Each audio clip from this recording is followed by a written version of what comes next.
Μήπως με ξέρεις? Ίσως με αναγνωρίζεις. Πιθανόν να με έχεις δει στο σχολείο. Είμαι σαν όλα τα άλλα παιδιά, απλώς έχω διαβήτη.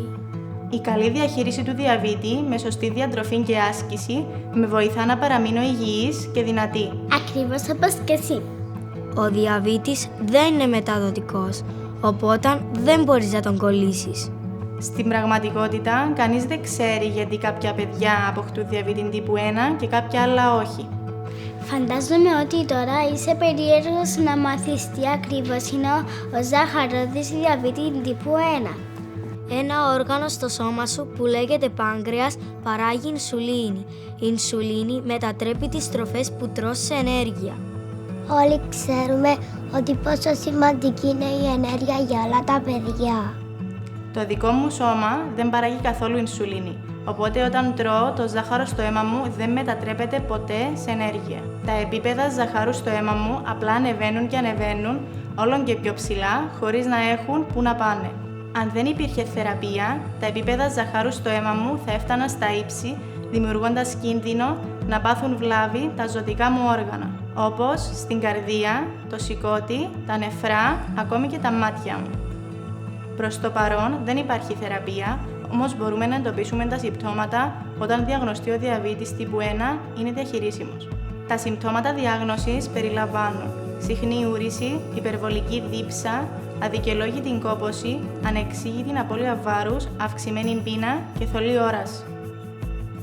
Αλλά μην ανησυχείτε, υπάρχει τρόπος να προσθέσω ινσουλίνη στο σώμα μου. Κάνω ενέσεις ινσουλίνης αρκετές φορές την ημέρα. Χρησιμοποιώ αντλία και τη βάζω στη ζώνη μου. Για να υπολογίσω την ινσουλίνη μου, χρειάζομαι πολλά μαθηματικά. Ακούγεται απλώς, σωστά? Όχι και τόσο, είμαι παιδί. Κάθε άτομο έχει έναν καθορισμένο επίπεδο ως στόχο. Μόλις ξέρω ποια είναι τα επίπεδα ζαχαρού στο αίμα μου, μπορώ να καθορίσω πόση ινσουλίνη πρέπει να χορηγήσω στον εαυτό μου. Ένας πάσχοντας με διαβήτη τύπου 1 μπορεί να χορηγηθεί ινσουλίνη με νεσούλα ή μια συσκευή που ονομάζεται αντλία ινσουλίνης.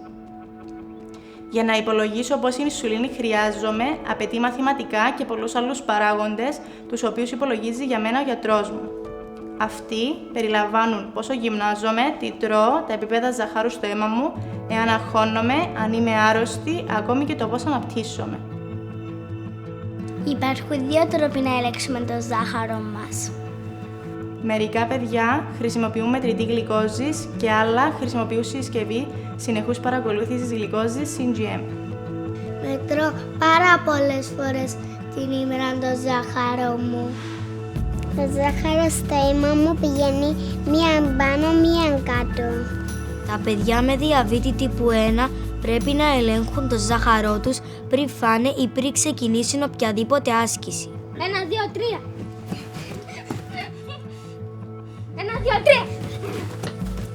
1, 2, 3. Είναι σημαντικό να διατηρούμε τα επίπεδα ζαχάρου στο αίμα σε υγιή επίπεδα. Όταν παίζω, τρέχω, χορεύω, πρέπει να μετρώ το ζάχαρο μου πριν και μετά. Χρειάζεται πολλή δουλειά για να διατηρήσω το ζάχαρο στο αίμα μου σε υγιή επίπεδα. Μπορεί να κάνω όλα όσα μου λένε οι γιατροί, αλλά να εξακολουθούν μερικές φορές να είναι πολύ ψηλά ή πολύ χαμηλά. Δεν φταίω εγώ που έχω διαβήτη. Υπάρχουν κυρίως δύο σημαντικά προβλήματα που αντιμετωπίζω προκειμένου να διατηρήσω το ζάχαρο στο αίμα μου εντός ορίων.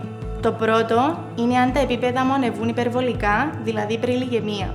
Όταν τα επίπεδα ζαχάρου στο αίμα είναι υπερβολικά ψηλά, μην πανικοβληθείς. Εάν όμως το ζάχαρο στο αίμα μου παραμείνει ψηλό για μεγάλο χρονικό διάστημα, τότε θα προκύψει πρόβλημα μακροπρόθεσμα. Σε περίπτωση υπεργλυκαιμίας, συνέχισε να παρακολουθείς τα επίπεδα ζαχάρου στο αίμα και κάλεσε αμέσως τον κηδεμόνα για χορήγηση συμπληρωματικής ινσουλίνης. Το άλλο πρόβλημα που μπορεί να έχω είναι εάν το ζάχαρο πέσει πολύ χαμηλά, δηλαδή υπογλυκαιμία.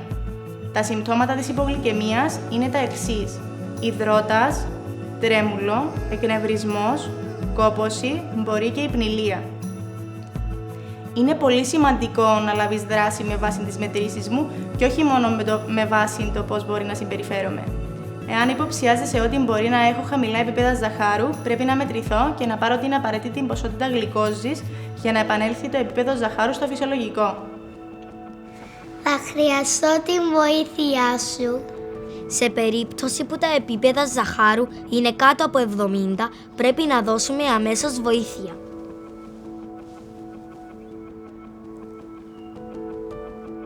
Θα πρέπει να ξέρεις ότι αν έχω χαμηλό ή υψηλό ζάχαρο στο αίμα μου, δεν θα αισθάνομαι καλά και αυτό επηρεάζει την ικανότητά μου να σκέφτομαι σωστά. Χρειάζεται χρόνος για να επανέλθει το ζάχαρο μου σε υγιή επίπεδα και μπορεί να χρειαστεί να ξαναμετρηθώ σε 10 με 15 λεπτάκια. Ίσως χρειαστεί να αναβάλω κάποιο διαγώνισμα ή να αναβάλω κάποια εργασία.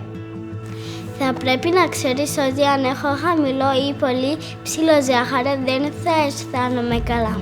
Ο διαβήτης τύπου 1 είναι δε αόρατος, καθώς η ανυπέρβλητη προσπάθεια που απαιτείται για την αντιμετώπιση του, τόσο λόγω της πολυπλοκότητας της διαχείρισής του, αλλά και των μεταπτώσεων της ψυχολογίας στην καθημερινότητα, δεν φαίνεται παρά μόνο στους ανθρώπους που αντιμετωπίζουν τον διαβήτη και τις οικογένειές τους. Όταν διαγνωστεί ένα παιδάκι με διαβήτη, επηρεάζεται όλη η οικογένεια. Με τη σωστή γνώση των ενδείξεων και των συμπτωμάτων, αλλά και του τρόπου αντιμετώπισης τους, μπορεί να είσαι προετοιμασμένος σε περίπτωση έκτακτης ανάγκης. Εάν έχετε συγκεκριμένες ερωτήσεις σχετικά με κάποιον παιδί υπό τη φροντίδα σας, επικοινωνήστε με τον αρμόδιο οργανισμό ή επισκεφτείτε την ιστοσελίδα μας. Μάθε και εσύ όσα μπορείς. Μάθε όσα μπορείς. Μάθε όσα μπορείς. Μάθε όσα μπορείς.